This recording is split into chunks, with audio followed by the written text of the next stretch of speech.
Hi hello welcome back to Lakshmi biology NEET classes. So ఈరోజు మీకోసం మళ్ళీ ఒక మంచి న్యూ అప్డేట్ తోటి వచ్చాను. సో ఆ న్యూ అప్డేట్ ఏంటంటే, మీకు నీట్ ఎగ్జామ్ కంప్లీట్ అయిపోయింది. సో నీట్ ఎగ్జామ్ కంప్లీట్ అయిపోయి ఇప్పుడు ఏంటంటే రిజర్వేషన్లు అన్నీ ఉన్నాయి మీ చేతిలో. అంటే మామూలుగా అయితే ఏంటంటే మీకు తెలిసిందేంటి, ఎస్సీ ఎస్టీ లేదా ఎన్సీసీ, నెక్స్ట్ స్పోర్ట్స్, ఈ రిజర్వేషన్ ఉన్నాయి.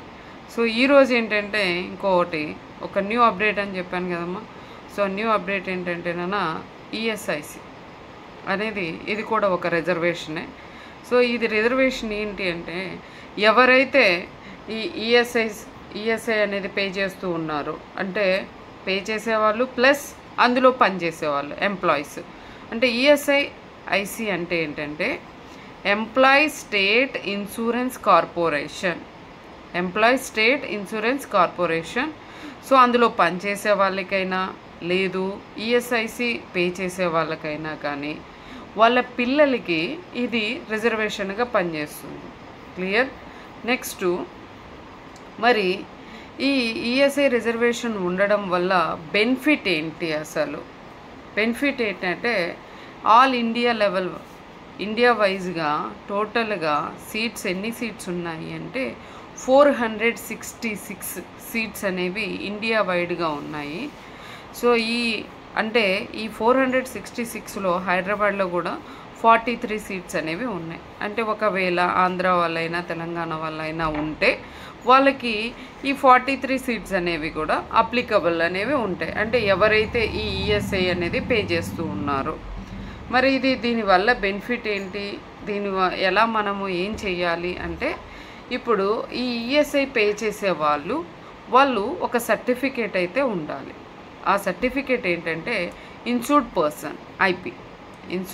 పర్సన్ ఈ సర్టిఫికేట్ అనేది అప్లై చేసుకోవాలి. అది ఎలా అప్లై చేసుకోవాలి, ఎప్పుడు అప్లై చేసుకోవాలి, ఇది కానీ ఈ సర్టిఫికేట్ కానీ ఉంటే వీళ్ళకి ఇదొక రిజర్వేషన్ అనమాట.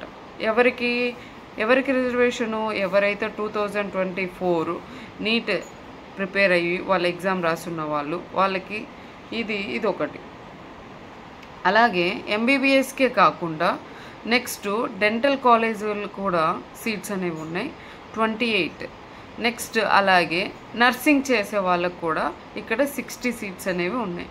అంటే ఇప్పుడు మెయిన్ ఏంటంటే ఐపీ అని చెప్పాను కదా, ఇన్సూర్డ్ పర్సన్స్ వాళ్ళకి ఇవి టోటల్గా నేను చెప్తున్న సీట్స్. ఇప్పుడు నేను చెప్తున్నాను ఐపీ అనేది ఎలా అప్లై చేసుకోవాలి అనేది ఇప్పుడు మీకు చెప్పబోయేది. సో ఎలా అప్లై చేసుకోవాలి ఏంటనేది ఇక్కడ మీకు క్లియర్గా ఉంది చూడండి. సో ఫస్ట్ వెబ్సైట్ మీరు www.esic.gov.in అనే వెబ్సైట్లో మీరు ఈ ఐపీ సర్టిఫికేట్ అనేది అప్లై చేసుకోవాలి ఆన్లైన్లో. సో ఎప్పుడు అప్లై చేసుకోవాలి అంటే, ఇది ఆల్రెడీ స్టార్ట్ అయింది అప్లికేషను 25/4/2024 నుండి స్టార్ట్ అయింది. ఎండ్ వచ్చేసరికి 12/5/2024. ఓకే, సో ఇది మీకు క్లోజ్ అవుతుంది. నెక్స్ట్ ఒకవేళ మీకు ఆ IP certificate last date issue చేసే లాస్ట్ డేట్ ఏంటంటే 15/5/2024. ఇంకా ఒకవేళ డేట్ ఏమన్నా పొడిగిస్తారు అని అనుకుంటే మీకు ఈ వెబ్సైట్లో ఈఎస్ఐసి వెబ్సైట్లో అయితే ఉంటుంది. మరి ఎలా అప్లై చేసుకోవాలి, హౌ టు అప్లై, ఎలా అప్లై చేసుకోవాలనుకుంటే, ఎవరైతే after application complete the form, ఇక్కడ క్యాండిడేట్స్ ఏమేమి ఉండాలి అంటే పాస్పోర్ట్ సైజ్ ఫోటో అనేది ఉండాలి. Next passport size photograph IP అనేది ఉండాలి. నెక్స్ట్ బర్త్ సర్టిఫికేట్ ఉండాలి. నెక్స్ట్ అలాగే అడ్మిట్ కార్డ్ ఆఫ్ నీట్ ఉండాలి.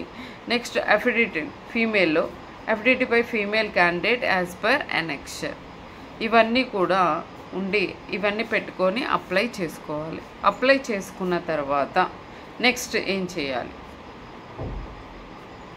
ఇప్పుడు ఇక్కడ చూడండి. మీకు నెక్స్ట్ ఏంటంటే,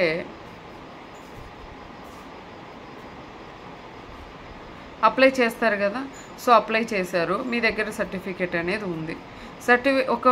ఇంకో డౌట్ ఉంది, ఏజ్ లిమిట్ ఉందా అన్న డౌట్ ఉంటుంది.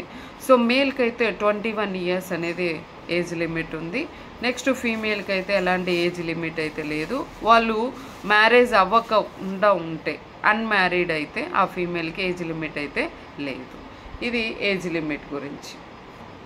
నెక్స్ట్ చూడండి, ఇక్కడ మీకు ఐపీ సర్టిఫికేట్ అప్లై చేసుకున్న తర్వాత మీరు మళ్ళీ ఎక్కడైతే ఇది రిజర్వేషన్ కదా, సో రిజర్వేషన్ కింద ఇండియా లెవెల్గా అప్లై చేసుకోవచ్చు, స్టేట్ లెవెల్గా అప్లై చేసుకోవచ్చు. ఐపీ సర్టిఫికేట్ ఉపయోగించుకొని మీరు ఎక్కడైనా అప్లై చేసుకోవచ్చు. నెక్స్ట్ తర్వాత ఇక్కడ అప్లై చేసిన తర్వాత మీకు ఇక్కడ ఓకే మీరు అప్లై చేశారు, మీకు సీట్ వస్తుంది. సీట్ వచ్చిన తర్వాత ఒకవేళ మీకు సీట్ వచ్చింది, సీట్ వస్తే ఎంత పేమెంట్ అనేది క్లియర్. ఇప్పుడు ఏంటంటే మీరు అప్లై చేసిన తర్వాత మళ్ళీ మీరు mcc.nic.in అనే వెబ్సైట్లో ఏంటంటే మీకు నీట్లో ఎప్పుడైతే మీకు ర్యాంక్ అనేది వస్తుందో ఆ తర్వాత మీరు ఈ రిజర్వేషన్ ఫామ్ తోటి పాటు ఈ వెబ్సైట్కి వెళ్ళి మీరు సీట్ అయితే అప్లై చేసుకోవాలి. ఎక్కడ mcc.nic.in అయితే మీరు అప్లై చేసిన తర్వాత మీకు సీట్స్ అనేవి ఒకవేళ వస్తే ఆ సీట్ వచ్చినప్పుడు మీరు ఎంత ఫీజు పే చేయాలి అంటే 24,000 ఫీజు అనేది మీరు పే చేయాలి. ప్లస్ కాలేజ్ సెక్యూర్ కోసం 5,000 అయితే పే చేయాలి. ఒకవేళ హాస్టల్ అయితే ఇట్స్ డిపెండ్ ఆన్ కండిషన్, అక్కడ మీకు ఛార్జెస్ అనేవి అయితే మీకు సపరేట్గా అనేది మీకు వాళ్ళు అక్కడ మెన్షన్ చేస్తారు. నెక్స్ట్ తర్వాత వచ్చేసరికి ఏంటంటే ఇక్కడ మీకు కొన్ని టర్మ్స్ అండ్ కండిషన్స్ అనేవి అయితే ఉంటాయి. ఆ టర్మ్స్ అండ్ కండిషన్స్ ఏంటంటే ఇక్కడ మీకు 5 lakhs చూడండి, ఇక్కడ ఇదిగో 5 lakhs అమౌంట్ అనేది అయితే పే చేయాలి. దేనికి 5 lakhs అమౌంట్ అనేది అనుకుంటారు, ఇది జస్ట్ ఫర్ సెక్యూర్ పర్పస్ వాళ్ళకి టర్మ్స్ అండ్ బాండ్ లాగా. అంటే ఇవి మళ్ళీ మీకు రిటర్న్ అయితే ఇస్తారు. ఎప్పుడు ఇస్తారు అంటే యాక్చువల్గా అయితే మీరు ఎంబీబీఎస్ మొత్తం కంప్లీట్ అయిన తర్వాత 1 year వాళ్ళ దగ్గర జాబ్ అయితే చేయాలి. ఆ 1 year జాబ్ చేయలేదనుకోండి మీకు ఆ 5 lakhs వాళ్ళ దగ్గర ఉండిపోతాయి. అదే మీరు జాబ్ చేశారనుకోండి కంప్లీట్ అయిన తర్వాత మీ 5 lakhs మీకు రిటర్న్ అవుతాయి. లేదు మేము పీజీ చేసిన తర్వాత మేము మళ్ళీ జాబ్ చేస్తామన్నా కూడా ఇది అప్లికబుల్లే ఉంటుంది. ఓకే, నెక్స్ట్ తర్వాత చూడండి, ఇవి మీకు సీట్ వచ్చినప్పుడు మీకు తీసుకెళ్లాల్సిన ఫామ్స్ ఇవన్నీ కూడా. నెక్స్ట్ ఇక్కడ వచ్చేసరికి ESI card, next birth certificate, అలాగే Aadhaar card, next senior secondary school certificate, next national eligibility cum entrance test అక్కడ మీకు అడ్మిట్ కార్డ్తో పాటు నెక్స్ట్ ఎంత స్కోర్ అయితే మీకు ఇండియాలో ర్యాంక్ అనేది వచ్చింది ఆ ర్యాంకు మీరు తీసుకెళ్ళాలి. ఇదంతా ఎప్పుడు వెబ్సైట్ మీకు సీట్ వచ్చినప్పుడు మీరు కౌన్సిలింగ్కి వెళ్ళినప్పుడు. నెక్స్ట్ అలాగే మీ రిజర్వేషన్ ఎస్సీ అయితే SC, ST, OBC, next PH certificate, మళ్ళీ ఈఎస్ఐ సర్టిఫికేట్ కూడా మీరు తీసుకెళ్ళచ్చు. నెక్స్ట్ ఈడబ్ల్యూ సర్టిఫికేట్ మీరు తీసుకెళ్ళాలి. ఒకవేళ ఫీమేల్ క్యాండిడేట్ అయితే only for the female, that is a affidavit by candidate as per the annexure, అది మీరు తీసుకెళ్ళచ్చు. అయితే ఇదంతా బాగుంది, అప్లై చేసుకున్నాము, సీట్ అనేది వచ్చింది అని మీకు క్లియర్ అయితే ఒక క్లారిటీ అయితే వచ్చింది. అయితే మనకి లాస్ట్ ఇయర్ 2023లో మనకి ఎంతమందికి ఇక్కడ మీకు కట్ ఆఫ్ అనేది ఉంది, ఎన్ని సీట్స్ అనేవి వచ్చాయి అనేది చూసుకోండి. ఇక్కడ వచ్చేసరికి ఏంటంటే 2023 కట్ ఆఫ్ వచ్చేసరికి ఎస్టీ వాళ్ళకి 153 మార్క్స్ వస్తే చాలు వాళ్ళకి సీట్ అయితే వచ్చింది. నెక్స్ట్ ఎస్సీ వాళ్ళకి 401 మార్క్స్ వస్తే సీట్ వచ్చేసింది.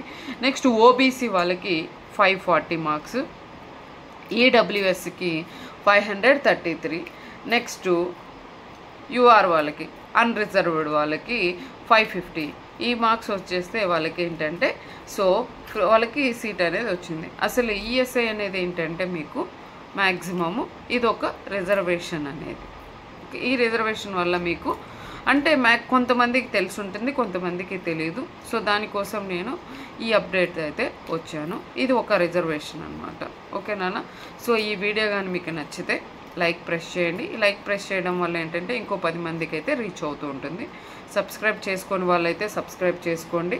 నెక్స్ట్ అలాగే షేర్ చేయండి. సో ఇలాంటి వీడియోస్ అనేవి మీకు డైలీ అప్డేట్ అయితే వస్తూ ఉంటాయి. So okay, bye.